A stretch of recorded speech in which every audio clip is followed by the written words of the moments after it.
ka take motu. Ko old school foki au.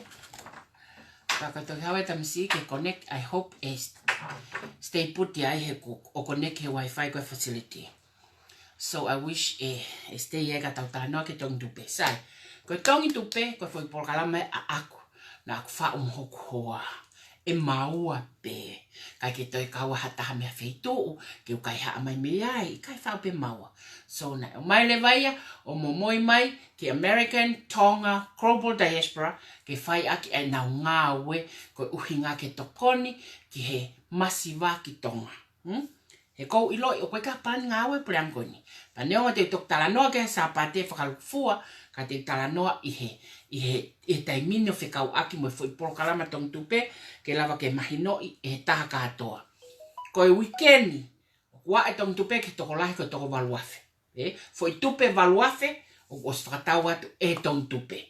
Pa mo pehe ko loi e talanoa ki he lau miliona, o koe ko haloi. O koe ko haloi e kua muamu aku e taha miliona. O koe ko haloi ko tala. E ku vare, ko alechi ke wike talanoa loi. O koe ki o whaiaha mea ko talanoa loi. Paka ilong hataha ku loi, he kai ke mafoloa, e koe ki sa ia wai. So, ko tongi tupe, ko fo investment pa anga e toluafe. O ke maua e fo i vahe whaafe tu onima. Pa ke maua e fo i vahe valuafe tu ono. Pa ke maua e fo i vahe tamano no afe tu onima. Ko iai ha polo kalama flower, o kuni ata mea peheka te koe, hala atata. Koe ka polo kalama flower te ne ata ha mea peheta ka te koe. Kaike. Started development koe ai tong tupe, pak mau te whao ai container fute whanoa, mea ofa i kropolo ke ne whao ai koloa whiunga moe whamano, paka i kai ke whiunga ai container ai koto e lea te kropolo ke a moutolo, ke mouto e tānaki maha se niti, pe ku alo e kropolo whaka ke holo e ngai chat roomu, ki a kakai ke o mai, mo i kai ke na woke kai. Whakalongolongo pe atilila, o whai ni ngāwe i a te ia pe, ke langa e whonua. Koku malo hinga ke ofa ke masiva. He kous neongu ai e kakai ke pe, o kou alo a kumi mo ui a ke masiva. Ke kumi mo ui he nak whainga taha ia, na ke whainga taha ia. But I pin plast o ko mai hok tale niti, o ko mai hok tapuaki, ke whai ake ngā ue koe ni. Pa koku tūku ingata, e tokoni, ke masiva pe mo langa hake Tonga. Neongo ta mai kakai ni ko viso neo koe ke ai paanga, ka tak wha more more. Koe kuonga nia oi ha, mea kotokotoa pe o paanga, pea ko pau ke paanga poitkare ia. Ona tala mai hatai au tai paanga poitkare, he ko tā noa loia. He koko yourself, ko au ti lila, ko walau paanga, ko mea kai paanga, ko su paanga, ko mue anga paanga, ko mea leo paanga, ha mea he kai ke paanga i ha visone. O mai o whao, i he instrument mo sino mo kakano, o ku ai e paanga kai ke tok mo ui. Ko taimpe o mate au sino, ko ke toi ai ha paanga kai, o aleva visone ki fie, te pe ea. Kai ke, ko anga ia foi polo kalama koe, ai tongi tupe. Koi weekend o kuau, ai tongi tupe o ne whakatau ai foi tupe, o whiunga mo foi tupe, e valuafe pe ko foi population e valuafe. Sai. Ko no sila, o ko toki ilo ange peta ko ku ki family ku ne practice ek mea, pa neongo te ke practice ka ek mea. He kai peke successful uia kone ko talat ka koe. O i kai toi hanga ataha whafofongai, ai tongi tupe i New Zealand mo Australia, ko ofa sia saupe, ko os whamawhai ke ne whafofonga New Zealand na, pe ako solofoni pe pe a moliweri una whafofonga i Australia.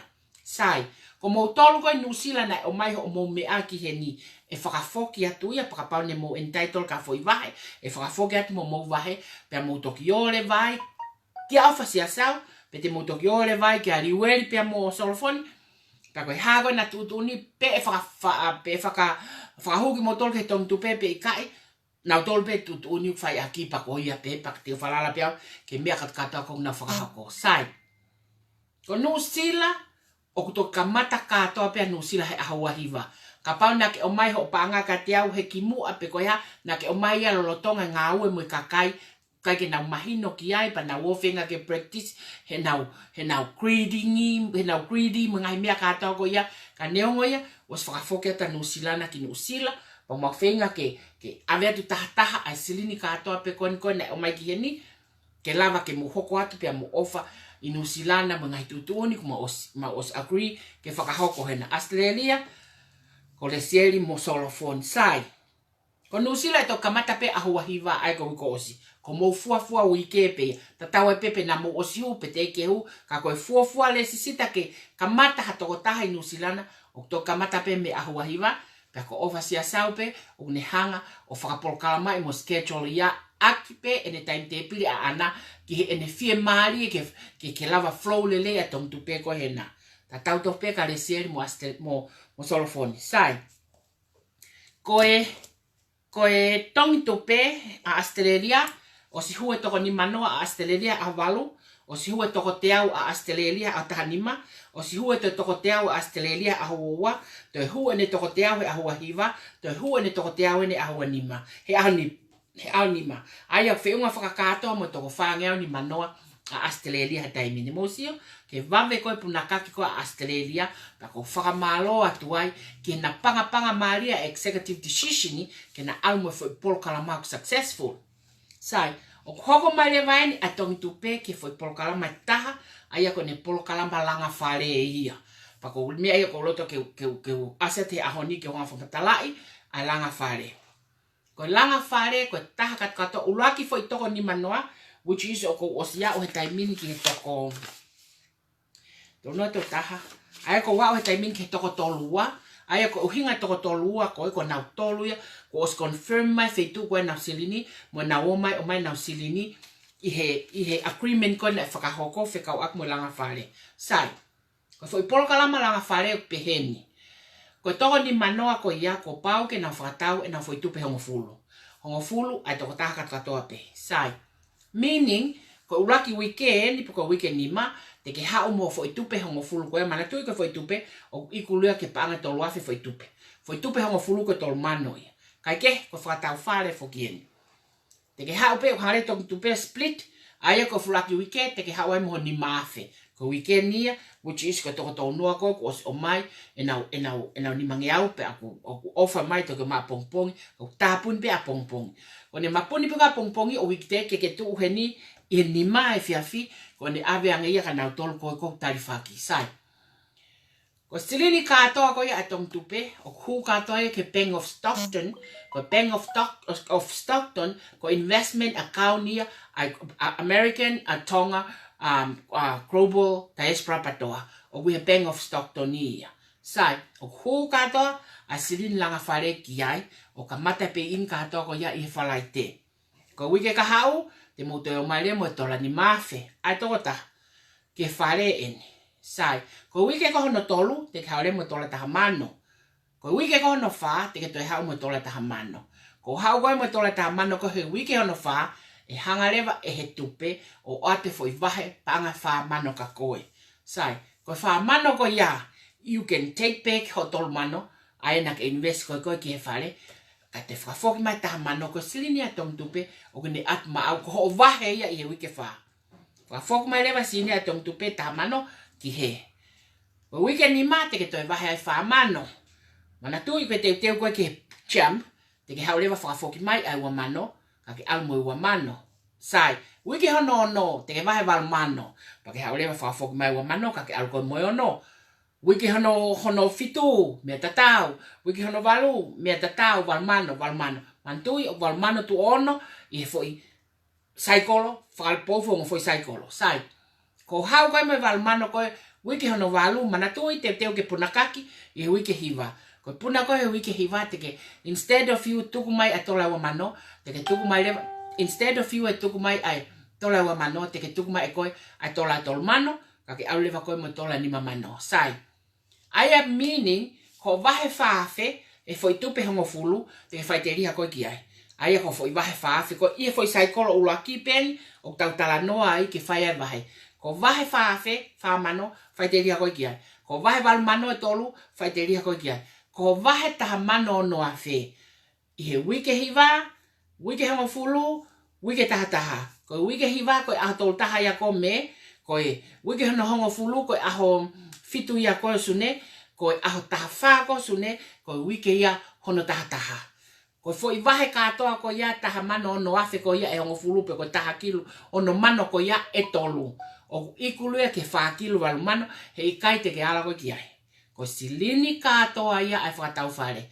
pa ko talatu ko ni ilonga ta ku ne fai taki kieni o ko fia ke fai taki ki ai ke tau hanga whakawhare ai tonga kotokotoa pe muri o koe ke hano whare talu e tau ni manoa o nonoa retire mate o te ke lava whakatau hano whare koe polo kalama te ke lava whakatau hano whare ui ke pe tolu ko mau ho whare a koe ia sai ko ne mau koe whare koe ia koe decision katoa koe ni executive decision katoa koe ni whare whai he whine koe ni pa kuiai hataha e ofi mai ki ai ke ne hanga o monitor ha project o equal ke 25 millions ko ke lava salon o monitor ha project o wa o 10 million hala tata vale ngangau vale kua tau fua ha ko kiria ke haolea mai tala mai o ko kai ai fafao ai container nima container hai hena nima te lava fai ngau pe kai ke ko fare ta ai pe ta fa va mapa be fo ke taha ka special hard toka in ke tau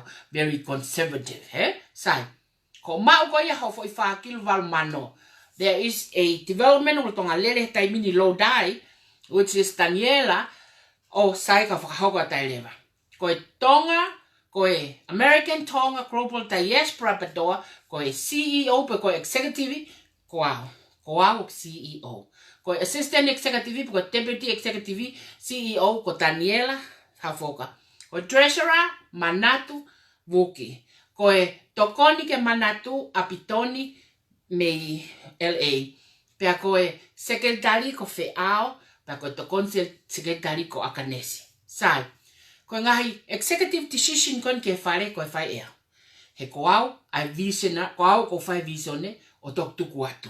Koau na e pon mo tale niti ke whakahoko ha visione he okuia te au ai poto mo skills ko ia o haha mo lofia ke mau ia hata sai ko ma ko ne mau ko ia asilini ka to ko to ni manoa which is o whakafuafua pa ko ke believe it developer te mau lava faien ka ko lisi ko se o to tolua o to pe to tahavalu pe tapuna pompong ko ne kakato to ni manoa sai ko silini ka to ko ia fe unga mo 25 million dollar pa nga wani ma miliona sai ko fale i low die between pe fakilu ke ni makilo 500,000 fakilu pe ke ni makilo ka os lava foi wike ko e tolu o tanaki a fakilu valmano ko e ua mano ke tanaki valmano ko ki me asisi a kata o ka we tupe e ke pe ka tom tupe ko mano ya wa fiu motolo no mili pa nga he mano everyone walking here walking out walking in o na fear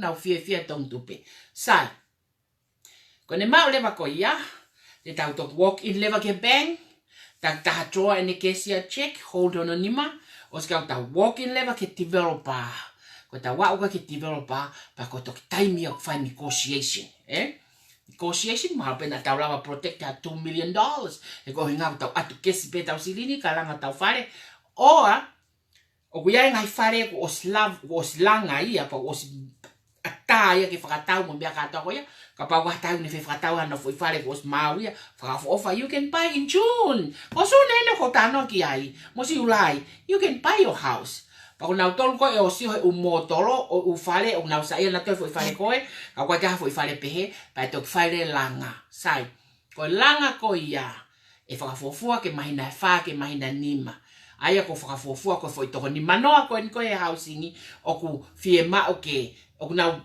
whakatau whare, te nau whare pe ki mua e Christmasi.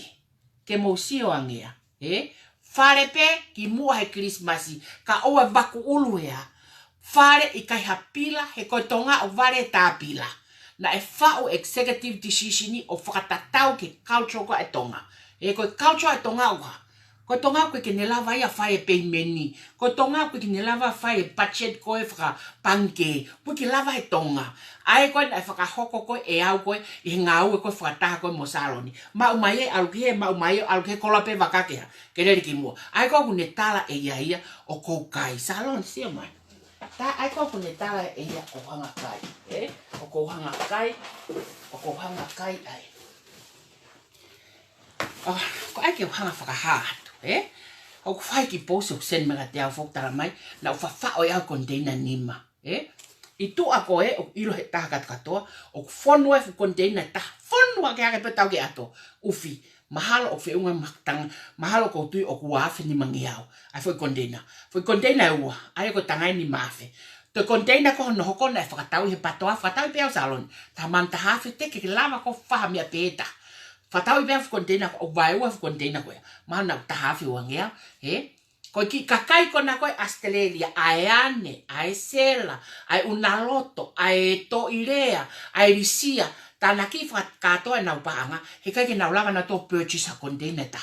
Never! Okay? O mai lava, o mai ha container ta ki ake ki paanga, ai ki foi toko nima ko, e kai ke lava ia. So ko o whaka aluma ko loi. And you know why? O ku ke talamai ko milimili ai milionaka kai ke utotongi. Because o ko ita, ko ke yanga itangata, o ko disappointed. E na no folau mai ka te au he la ia, he whae ngā ue ko ni, kai ke na whakamau mau na ngutu, o tatau mo kau investoa ko na koe ko ostotongi. Kau investoa ko na unau enjoy e nau tupe mo nau fia. He ko ha, he ko ostotongi. So mai ke paanga salon. Taha mano, ua mano, tolu mano, wha mano, nima mano, ono mano, fitu mano, walu mano, hiva mano, kilu saloni. Do you think it's hard for me? Get paid off them like that? It's not hard at all. I can just pay it like this. But you know why? O kou ita, he kou kei tangata pe. O kou ita lai. Papai koe puha pe kou hake. Hake. Seki ai. Ko ai ke ai tu ke sio mai kai te fine. O ke sio mai kai. Mano, kilo. He, miliona ko amo. Ko miliona ko amo. Ko ta no pe. Sio mai ki ai. Hange pa anga haveve. Ko ia pe. Sio ki salon. Sio mai ke me ko pa anga. Sio mai ke pa anga. Seki ai. Sio ke pa anga. It's just like that. It's just rubbish to me now. It's rubbish. Ko veve ka te ata ni. He koe uhinga koe ha. He koe uhinga na create the amotare ni te koe ha. To make millions of dollars. And I can still make it. But te wa biliona. Exilini ko make. Ka koe uhinga koe ha. Ko uhinga mea koe ke totongi ai. He ne kai ke wongoi. Pea koe ke wongoi au na whawhao hanau mea. Ne kai ke wongoi au ko wala hanau mea. Ne kai ke wongoi au ia o ko pōpula. Pea iai ha responsibility ki ai. O koe mo ki whewhine ta. Ko Siria. Sio lele maha mata Siria. Ko hea ko molongo mate mo lineti. I kai o mo longo mate mo whawhao e kupaanga. I kai ko ia. Ka ngoi loi. O koe ke mo ia he tolu afe. Koe ki lua mo miliona hau tafa aki. It's just right there beside me. Mo fuloki ko. Strong room koe. O mo pehea ko kea ki ai. Kai. Mo tep my normal lady.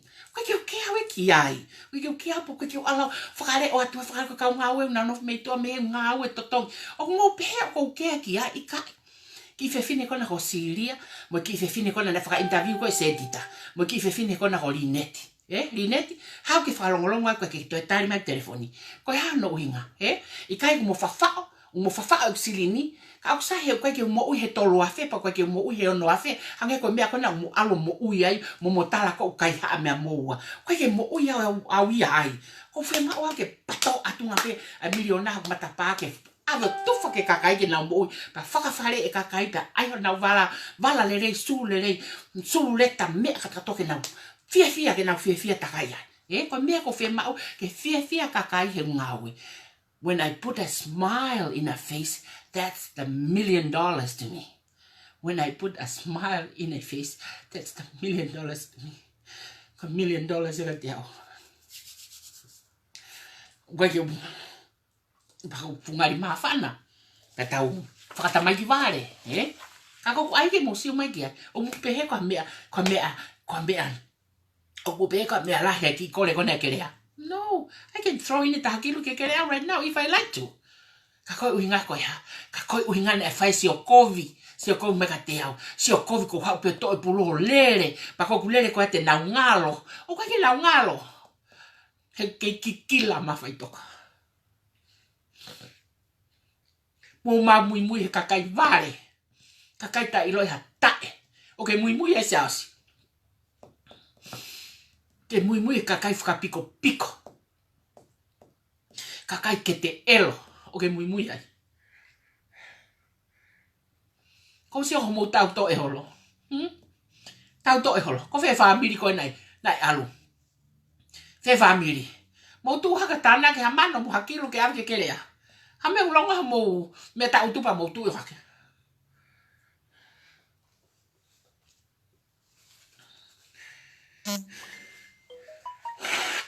He ko hange ko lea ko angolo.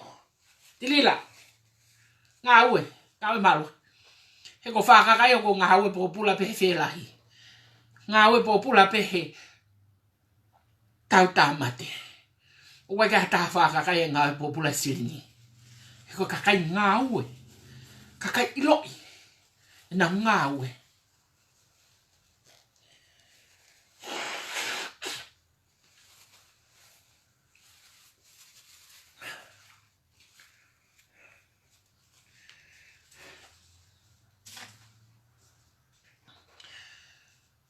Ko yo fungari ma fana fuolo ata fanonga kakai ko e hopa ko tohi kakai ko fe ko ko nai falala ko nai hopi ko fe ko hau ke fala ngolo ngai pa ko kamatan e kulea e te hoat e por kala mas peso la toki e to konaki e hono fa to ka lei ai fanga vai nga fa politikare te ke au ki novema te ke hoat mo por kala malanga fale o ko kore ka motolo ka nga we ke mo hanga fra ko kakai ke por kala malanga fale ke hoko atu a por kala malanga fale fonua ke lava ke ba fe mari e kakai fonua o ia me a bulerehi ke na ta ko to mo na fana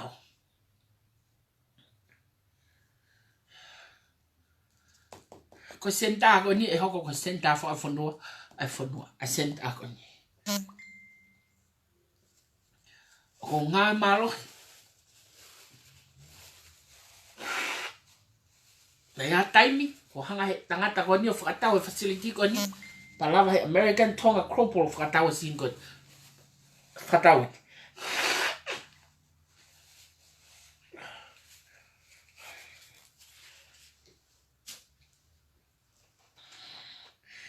ko ia no sila mo Australia ko polo kala malanga fare e whakahoko ia e aho ulaka me i he ongo destination loa whakatatau o mea katoa ko ni o whakahoko i Amerikani e whakaava e polo kalama langa whare i hena i aha ulaka me. Pa e iai pepo te tau chetia i Australia, le weli, selu, mo ofa, mo taere, mo solofoni, mo lesieri, te tau chetia i. E iai pepo te tau chetia i mo motolu, te teo whangawhanga au ke aha ulaka e me, ke lava po whakaava polo kalama langa whare, i o mo taktaha vai whanua, whakatatau ke foi polo kalama, o sfao ke whakahoko ke polo kalama a whakatau whare Amerikani ke whakawhare isi ka inga o nau whie mao ha nau ngai no fuanga. Pea ke lava ke nau laka ki mua e nau mo ui mo nau ngai whanau. Kai ke, koe polo kalama ko mau hanga ko whakale tai mini hange ko talatu, whangafu konteina mea kai, tu i tu a koe. Mau whakale aki ai kati.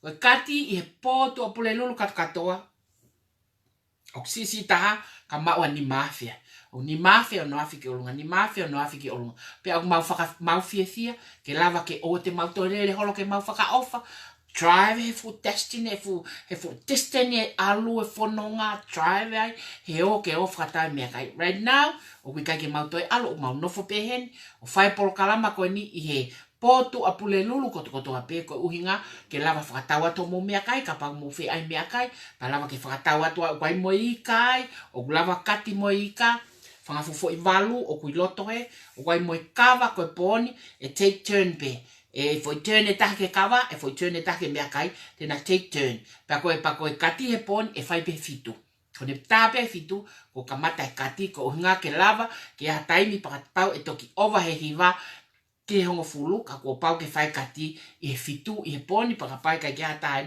I'll do it myself I can do it te la pe fai a foi por kala makoia kai ke ko fi ma uia ke tala noat o fi kau aki pe mo tupe sai o te ki ai fo ke urea anga taha to uia ke foi network a kon ko ai pa to kropolo te ki ai to o taha te urea to uia ke whakatawa ha tupe na whakatau ka to pe tupe na whakatau pe tua na whakatau pe tua, ai foi whakatau tupe a koni, e au, ka whamaketing, ai chepta, mo mau ngai kakai pe a mautoro. Sai, koe ahoni, mark today. Koe aho walu eni. Koe aho walu eni. Hoia we. Koe aho walu eni o epeleli o epeleli.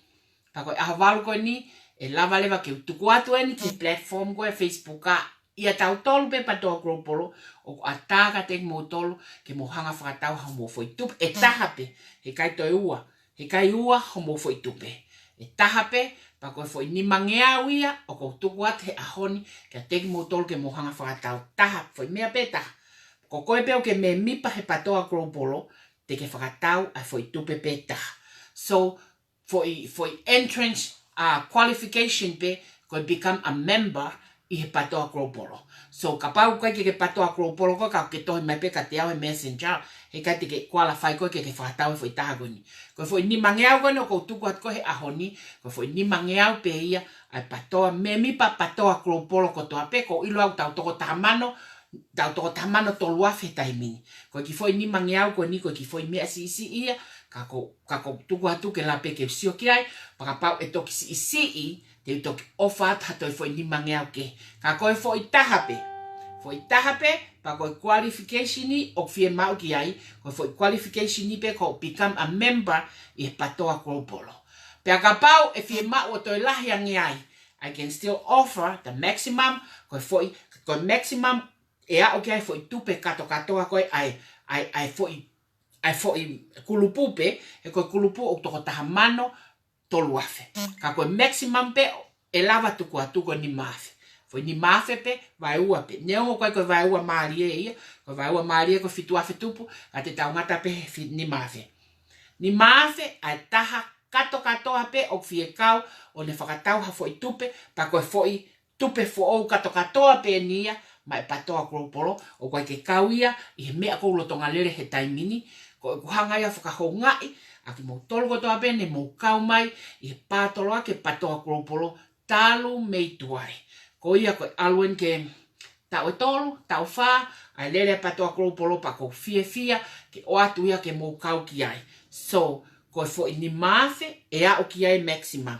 Ka koe foi ni mangeau pe, te tau kamata ai ahoni, o ka pae osi te tau ke kakape. E kakape, pa koe ne rich pe koe ke ni mafe koe ne ngata ia. Koe ne ngata ia, ai foi tupe kotoa pe, o anda I patoa global group. Koe me ai o ko loto ke whakahoko atu mo ia he ahoni, ka mo tolo ke mo hanga o ilo ia. Sai, ko mo tolo koe ka ulanga whare, mo manatui a deadline ni, ko deadline koe langa whare o ngata pe ia I ahoni. I mean, I Friday. Ko ne ngata ko ia ka paulewa o ki kai ke mo hanga e mo tolo ia o whakaao ngai, ai fo I whainga maari e ko ia, pa e lava lewa ke to'o o ave ke kautari whaki. Ko tui ma ala te fo I tawha ko ia. Sai, ko pongpongi, o ku open ai fo I chapter 4 weta, ko open fo ka maui, pa ko tui ko Honolulu nau ke I whipehe aki, pe ko nau loto ke fotu pe ka e ka na te kai ke official fotu a Honolulu hene kai ke ia hatai te ne bring up and I don't want to force, kai ke whi mau ke force hataki ne wha mea, o kai ke loto ki ai. Ka ko open na maui, pe ko willing mo West Jordan I sole ki ke fotu pe mo nau chapter ia nau tolu. O whai e whakanganga ki Ohio, probably mo sio ke malanga mo ngau e whawhai whekau ai tupe o ope atu ia. O ku iai pia mo Ohio chapter, o ku kei whai kau ki ai pa ko tiu kahasini o ku I bekesi, na e tā mai ki hen ka Daniela ko tui peson matahere, mana ko taimi ki whakotu, ma patoa chapter I hena.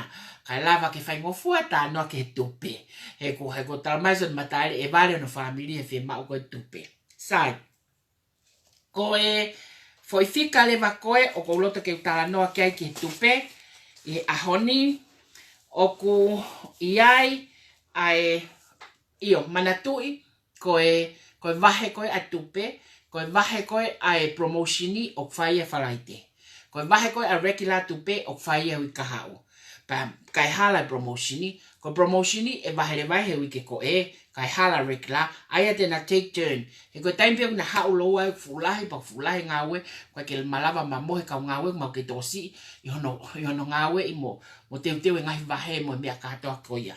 Sai, koe vahe kotoa pe o vahe taha mano, ko pau apito pe ke sia ke ia, he kai ke toi whai ha tufa pa anga atu ia ha vahe o ova taha mano, ko pau apito pe ke sia ke ia. Sai, koe ahoni o koe ai lewa ai fo in fika, koe fo i fika koe te au, koe fo i te au ko ia, o to ai fo i hongo fulu, kai toi fo hi wanoa, koe fo i hi wanoa ko ia, koe fo i tupe ia, o ku vahe pe a pongpongi. E kai ke tari ke hao vahe pa ke tok whakatau ake tupe koe ni, koe tupe koe ni hao more pe meitua. Koe fo i tupe e hi wanoa ko ia, you buy it now, you vahe a pongpongi. So, aia koe tupe ko ia, koe tupe he aho taha nima, ua hiva nima. O ku alu katoa, ai fo i te au ko ia, o ku ne fill in ia aho taha nima, ai o ke kamata mai ko o cheni me aho taha nima, but because koe promotion yen a aku, i he ngahi lelei ko ta wau ki ai, mo ta e amaneki nā, te tau lawa whakahoko ngahi lelei peheni, ko ia, koe fo i te au ko ia, o ku kamata ia, i he osi pē, e fo i rea atu koe ni, pa kamata le vai, to tongi pē taimini, o ku osi pē he, koe vahe whapongpong, koe e fia fini, ki he hiva a pongpong koe open ia ofisi, e koe kamata ia koho no tufa koe vahe, ko pau, ka pau ke whekau he promotion ko ia, te ke whakatau hao fo i tupe taha, pe ua pe tolu, ka ko fo i whainga maria, ko fo i toko te au. 100. Sai, koe fo i tupe eleva, e fitu ngeau, hiva. Fitu hiva, e vahe a Soleiki, e vahe mo Seattle, e vahe mo Portland, e vahe mo Oregon, e vahe mo LA, e vahe mo San Francisco ni. Koe fo i tupe e fitu ngeau hiva, o ku teit pēkia ke aho ua. So, ua hiva, nima, o ku vahe whakataha ia, pa mo reki la i he wiki kahau, pe hei kai ke kauni a koe promotion, e kauni pe ia koe reki la. It's just the term o cut off, ke lava ke hu he vahe a reki la he wiki kahau. This, fo i tupe e fitu ngeau hiva koe ni, he i kai ke lava ia ke lau koe promotion, o ku ui pe ia koe tupe anga maheni pe koe reki la tupe. Aia, you buy it now, you vahe whakataha mo reki la, pa e reki la pe ia. Meaning, ko ho wike wha o complete pe ia i he wike kahau. Fitu ngeau, hiva, aia e vahe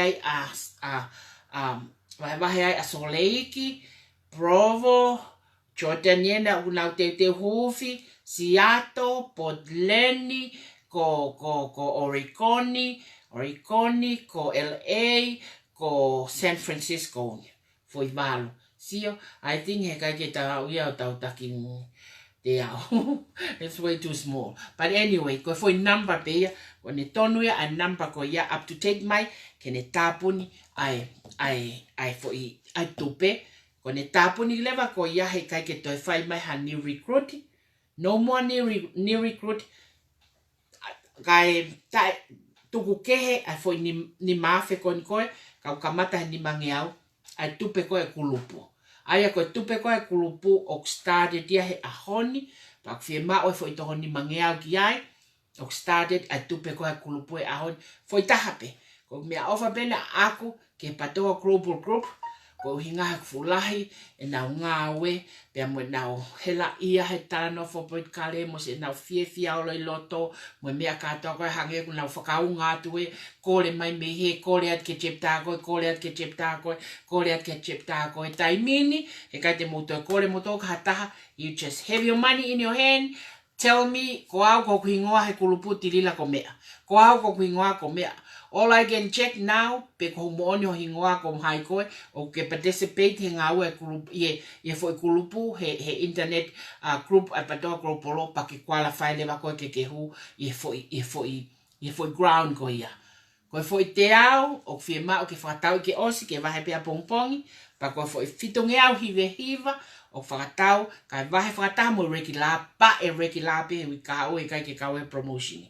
So, ko fie mao e ke hanga whamahino atu, ai tu koe, ai ngahi activity, ai tupe, o lele mai o au ki he taimini. Ko e tau, hae mea taha ko fie mao ke tala noa ki ai, ko Ia ko society mahana mo ba ko nga ulaki ko video ko society o te ke fa of container fu te whanoa ai allocate e kropolo ai panga whamano ki ai ke ni hanga fa o aki fu container paka e kai ke phone pe kai ke a o mai phone e to ai leva o talaka mo tol ka tupe ke ta fata ha mai ke ta hanga fa phone fu container kono ka mata angai e ta warehouse mo ta upuha ko ave ko ki tonga ko ka mata angai e warehouse sai ko ne lava ko yang mahino mai me atu mo mea vosa mo mea mo ale mo mea ha apai he ko apai en mahino mai ko fare kolo fiha pe ku ano pe to no pe fa no e allocate leva pa to akro polo ha fa fe pe anima fe tonga ko ene beginning stock working capital oya allocate leva kana tolo silin ko ya pa ko ne mau leva ko sin ko ya pa te mo to ki o ha ke leva ki warehouse o whakatau mo koloa o al. Kai toi fie ma o ke hua si aina i he mea katoa koe ni. No more si aina here, we need to cut them off. Kai lava ke supply pe me i mulini o mo ngai koloa. So, aia koe osia Amerikani i e pelelini, te tau hoko atu leva ki Australia i me, pa tau kolose pe ki Nusila i sune, ko tui ko whenga ko au ki sune ko makamaka hake lewa Nusila kaka ko neongo na usio ke toi panke futika au pito pe ia. Ka tau au ki sune ko makamaka hake lewa tupe Nusila, lava Nusila ke fuha na fui fatongia ko ia. Ai ko tau ave katoa ko ia koloa huki warehouse, whakake tolo whangi whare koloa ko o mahino e tuu, paka nau mea lewa ku whai ko nau toki o whakatau mai nau stoka, meihe ta warehouse. So, e toki hanga lewa he warehouse o hanga lewa he warehouse o mea. Toki hanga lewa he warehouse o nau hanga o whaka sio pe koe ha koe paanga fia. Iyo, hei taimi koe maho ke ha mu paanga o hake ko ota, ta kono ota ko ia pa toki hanga lewa he warehouse o te liu lewa tau polo kalama o mai mea kai, e wha o mai lewa he kautama ko ia a mea kai o mai, mo ika, handicraft, mo mea katoa whetonge treaty, ha pa vilo pe he vilo at koe koloa, vilo mai koe mea kai mo ika mo handicraft, vilo at koe koloa, vilo mai koe mea kai mo ika mo handicraft, o rotate pe he a for trading system, ai patoa kropolo. Pa koutui, kone ose tau e taha, e lava sio e whanua ki he, lava ke vilo koe tau silini, o lava ke iaha ekonomika whanua, tau te whito nea o ke kakai masiva. Koutui mahalo koe fo i polo kalama whaka osi ia ki he